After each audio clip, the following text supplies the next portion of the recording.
സഹായിക്കട്ടെ. ക്രിസ്തുമസ് ദൈവകൃപയുടെ ഏറ്റവും വലിയ ദാനമാണ്.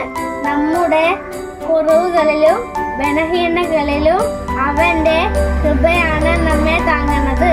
കൃപയിൽ ആശ്രയിക്കുക, പാവങ്ങളെ അതിജീവിക്കാനും നല്ല ജീവിതം നയിക്കുവാനും ദൈവകൃപ നമ്മെ സഹായിക്കുന്നു. ഇന്നത്തെ പ്രാർത്ഥന ദൈവകൃപയിൽ പൂർണ്ണമായി ആശ്രയിച്ചുകൊണ്ട് നമ്മുടെ ജീവിതം അവനായി സമർപ്പിക്കാനുള്ള കൃപയ്ക്കായി പ്രാർത്ഥിക്കാം. ഇന്നത്തെ തിരുവചനം വിശുദ്ധ പൗലോസ് കൊരിന്ത്യർക്ക് എഴുതിയ 2-ാം ലേഖനം 12-ാം അധ്യായം 9-ാം വാക്യം. എന്റെ കൃപ മതി, എന്തെന്നാൽ ബലഹീനതയിലാണ് എന്റെ ശക്തി പൂർണ്ണമാകുന്നത്. ഈശോ നമ്മെ അനുഗ്രഹിക്കട്ടെ.